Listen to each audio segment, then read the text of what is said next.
Hello, I'm Sherry, and I am now currently having my CP clinical placement. So yeah, um, I am going to mention my final reflection for my clinical placement. As a small context, I am now teaching grade 6 science, and my cooperative teacher is grade 6 science teacher and also grade 5 science teacher, as well as grade 5 homeroom. So I am observing and helping in those areas and teaching in grade 6. So today I'm going to mention about reflection for my impact of practice on learners, and also reflection of student and self-reflection. In the first two parts, I will be mentioning related with most on grade 6 science class.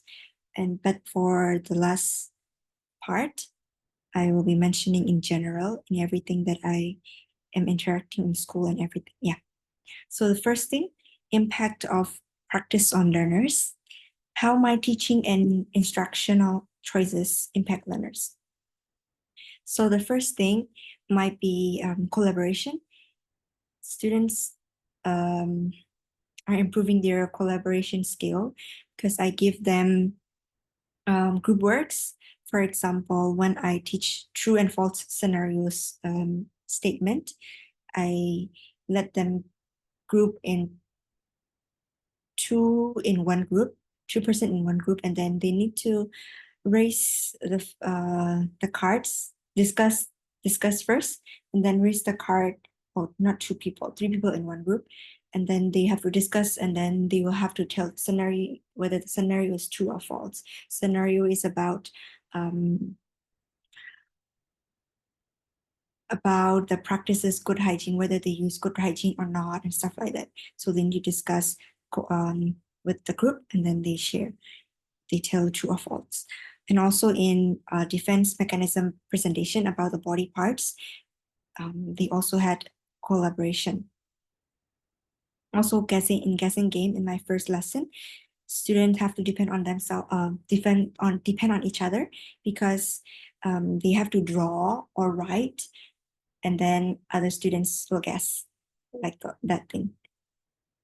And another thing, when I did my lesson delivery with visuals, for example, when I teach about good hygiene and practices, I told them pictures, not told, I show them pictures so that they will be able to see, and then they'll be able to relate. So that is one of the things that I did for diverse learning. But then I still have to improve in that part about in differentiation and diverse learning. Um, I need to include, it will be great if I include more contexts, different contexts from their countries, global context as well, so that they will be able to connect more. Yeah. Another thing is relating with real lives. When I do activities, I usually provide with scenarios, as I mentioned before, about health, good hygiene scenarios, stuff like that. And also, there's one thing that I did was in assessment, they have to watch the video of the disease spreading, and then 1% to another person and so many people. So they watch that video, and then they have to tell if you know that that there might be diseases spreading later. So how might you be done not to spread the disease? Something like that. So those are the things that can connect with their daily lives, so they engage more. But then, of course, there are things that I need to improve in my instructional choices, which is, as I mentioned before, diverse learning. And then also, when I teach, I realize that my lesson delivery is not really clear. Not really clear, or maybe really limited. I provide informations, for example, in diseases, when I teach about diseases, about pathogens and everything. I provide, yes, I made the PPT and then, provide information, but then the informations are too much for them. And then for them, they don't, that is what I will mention later in learners. So I'll not mention that yet. But then I provide so many things. So for it is hard for them to catch up everything. And then it's like repeating it 2 times, right? I let them read and then I will explain it again. But then it is more like repeating. So I need to improve in lesson delivery part. And it will be great next time if I break down into bullet points um, for them to understand easily and then pick up some important words for them to know, not everything. They don't need to read all the paragraph and everything, and then I'll explain again repeatedly. That is confusing for them. So I need to improve lesson delivery. And also in my time management, maybe also in my instructional choices, I expect the practice part in the activities. I thought that it might take not too much time, but then it took more time than I thought. Um, so, but then I didn't stop it. I continue until it finished. So later, it is hard for them to do assessment well, and then for review and preview part, I couldn't have time to do that. So yeah, I need to improve my time management and also pronunciation. This thing, students might get the wrong pronunciation right. For example, when I taught about pathogens, I I tell pathogens, and yeah, that is confusing for them. And not confusing, they might pronounce it wrong, right?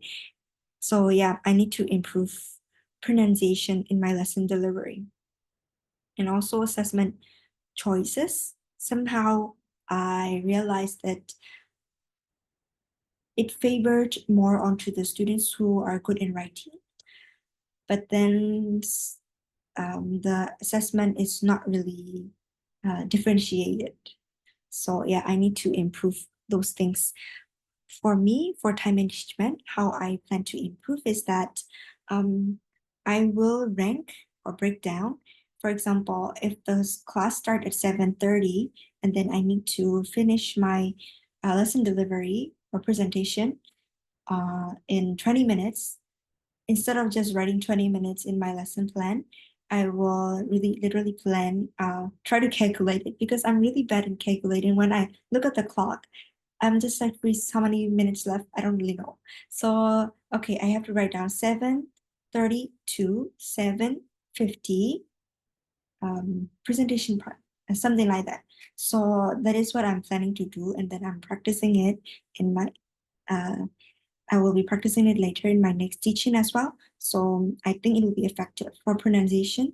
I really need to practice more and then listen more onto the new words that I have to. And for uh, further improvement, I really want to go back to phonemes rules as well. Sometimes g and j, like pathogen or pathogens, something like that, those things, even though it is so small, I really want to be like picking up and then I really want to read when I see new words. It's really sometimes hard for me to read when I see new words because I don't know how to really spell the word. With phonemes, that is phoneme skill, right? So I need to improve that. I plan to learn that again. For now, as a really small step, I will listen to the words more and yeah, practice more. That is my first part. For the second part, reflecting of students, um, my classroom is so small, only 12 students with 7 girls and 5 boys. So they are really quiet and then they're really hardworking. That is really a good thing. There's only one ELL student, but then I think that there might be a potential ELL student as well.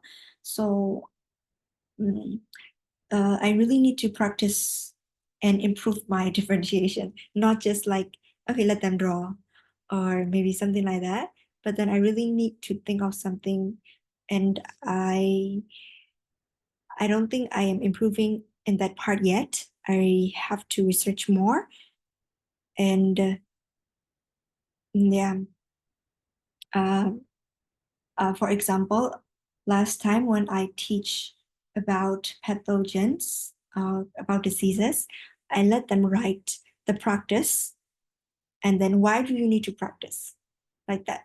But then for the ELL student, she might she will just write one keywords like mask, and then cover disease, those things. So um, I think whenever she got the point of what and then what she's saying it, I think I can take it instead of just like wear mask, something like that.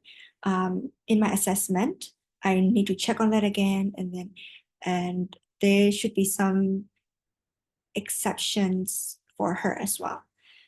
Okay, that is what I'm planning to do. And then I found out that because there are seven girls and five boys, when I let them make group, two person in one group, sometimes the girls have their own group already, and then one girl usually left out. And for the boys, they take turns, and then one boy will be the girl, that girl, something like that. And then I try to find why, and I noticed two things. First thing is maybe because different country, she's from different country, and then they already have friends with same country, right? Like, oh, you are my friend, stuff like that. They have that thing. Another thing is they are really hardworking, and then they want to be smart. Everyone wants to be like smart and stuff like that. And then that student, because she is a slow learner. She's a slow learner. That's why it might be affecting on that. I don't know. For me, what I plan to do is that I will group them. I will group them instead of letting them group by themselves and stuff like that. So she might not feel left out as well because I'm seeing that she is quite sad about the situation. So yeah, that is one thing. Another thing is they're so quiet. They participate, some of them participate and they talk, but then they're so quiet, not like everyone engaging and then talking. So what I am adjusting myself and accepting myself, okay, they're quiet, it's okay to be silent and take time for them to think and then talk and engage. So, and that is one thing. Another thing is I try to plan more engaging things so that they will be active and then participate more, like Kahoot and stuff like that. That is my next step that I'm planning to do. And another thing is they like to take notes. When I project things in presentation, in my Canva and stuff like that, I make presentations, stuff like that. They want to copy everything, but then there's no time. I didn't expect them to copy things, right? And then if I let them copy, they have to choose just pick up some important points, right? But then for them, they don't really know how to pick the important points yet. They yeah, they tend to think that all the information is important for them. So um I am not to that point yet, teaching them which to pick important points. As it is science class, I think I will do more on like just letting them write. No, sorry. I will just present with bullet points, and or with tables. For example, if I have to compare things, when I teach about pathogens, about diseases, I can provide like a table, right? Instead of saying fungi has two cells, two or more cells, and then stuff like blah, blah, blah, so many things, and then parasites and blah, blah, blah, explaining so many things in a paragraph. I can make a table, and then in the table there will be fungi, parasite, and stuff like that. One cell, two cell, made of RNA and DNA, no cells, something like that. I can make if I make like that, it will be easier for them to take note as well as for them to pick the important points, just the important points, not the unnecessary so many things for them. I think it will be also good for ELL student as well. So yeah, that is some of the part. And one more thing is that they like technology, they like using technology. They like using technology for the activities. So instead of just kind of just some boring things when I just present and stuff like that, it is better for them to play Kahoot and then understand the context from the Kahoot. Not understand from Kahoot, but for the practice part, I will do that next time. And also do more engaging things, but then also thinking of the time. Yeah, that is some reflection on students, some reflection of students. The last one is self-reflection, my self-reflection. Okay. For my self-reflection, I will also be mentioning in general how I interact with students, because I'm also, I have to only teaching in science grade 6, but then also helping in other classes, PE grade 1 and English grade 1, 3, 4, 5, and elective art grade 1 and 2 with different teachers, um, different 5 teachers. And so I am learning so many things from them as well, which is really good. And I'm so happy for that. And so I'm going to do self-reflection on generally everything as well. The first thing is me in teaching using technology. For me, I feel like I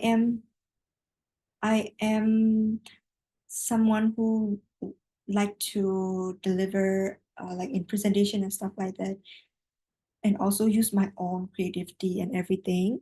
And I feel like if I use someone's idea, technology, uh, for example, videos, I feel like I am cheating to someone. So I don't really want to use other videos. But then I realized when my CT taught science, she used videos because for blood system and those things, it is hard for her to just show things and stuff like that, explain, right? So she showed videos like how the blood transfer and everything, and then she will pause the video and then she'll explain. And I think that is really effective, and I really want to use that as well. So I will be using the videos as well as one of the technology help and resource as well, and explain those things, because later I will be teaching about rocks and like how it forms from the volcano and something like that later in my teaching. So it will be great for me to integrate videos, technology using Kahoot and those things as well, just instead of just explaining using PPT. Yeah, I need to use more technology integration. And when I talk about the resources, I also want to connect with curriculum and teacher resources. As I mentioned before, I feel like it is cheating or plagiarizing others' idea. I feel like it is better to have my own idea and stuff like that. But then what I realize is the goal of me teaching. It is not that I need to make my own everything and then I am not like individually working, but there are so many collaborative working people have videos and resources. There is a curriculum that help me and guide me. to have a better teacher to teach the student effectively. So the goal is for students, not not me, right? Like not me, how I am standing in front of the class and like sometimes I focus on how I'm standing and how can I put my hand, where can I put my hand, those things. It is really unnecessary. I realize that it is really unnecessary. And then I need to focus on the goal, which is to teach, and then I can use other materials and the resources for me to teach. Because when Ibu Karen, my lecturer, came and observed me, she was asking, oh, what did the curriculum told advise you to do in the assessment and stuff like that. And then I was like, oh yeah, actually there's a guideline that I can follow, or there are ideas that I can use. Of course, it might not be the same in a student with other students, but then I can put into context and then use the ideas. So that is what I learned also, to use other resources and curriculum giving as well. And another thing I learned about myself um, is dealing with students. I thought I am okay dealing with kids, but then when I came here, I realized that students really trust in us. What they thought that they can tell anything. For example, teacher, can I go to toilet? Just like just the small things. Can I drink water?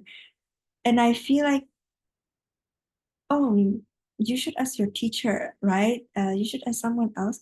But then I think now I am accepting that, oh, I'm also a teacher and I have authority to correct them, to teach them, and to give permission.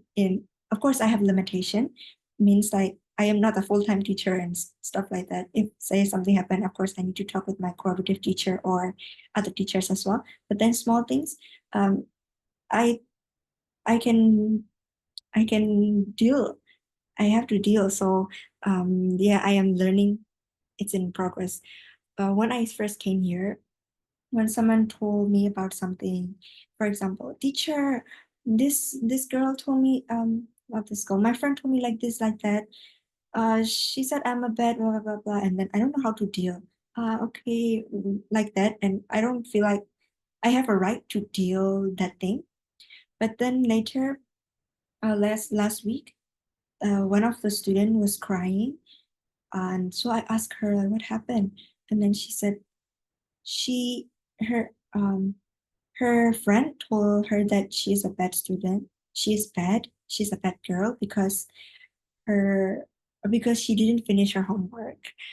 So I was just talking with her. Oh, do you think are you really a bad student because you forgot your homework? Maybe you have maybe you can improve, and then okay, yes, there will be consequences, but then something like that. And then she said no, but then I am a bad girl because she said I'm a bad girl, something like that. So I was thinking whether I should talk with that another girl that told her as well and stuff like that. But then I checked on them, and then I saw that the girl was apologizing her and stuff like that. So I approached the one who was crying again, and then asked whether it's okay, and she was like okay. And so I think I'm doing improving in interacting with students and dealing with students as well. Of course, if there is a bigger case, I might talk with collaborators, my collaborative teachers and stuff like that. So yeah, discipline and dealing with students. I think I'm improving it and accepting myself as a teacher. Another thing that I realized myself is I don't like to waste time. I don't like wasting time. That is like a really smart nerd student talking, but I'm not. I think ITC trained me to use the time really wise and productive, because in my first, second, third year, I have been doing everything, like doing this. Okay, I have to do this assignment, and this, and then this, and also have social life as well. Talking with, okay, I need to talk with this, I need to give time to this person that time, something like that, those things. And maybe also because I am placed alone here, I feel like I don't know what to do, not lonely, but then getting somehow bored if I don't have anything to do.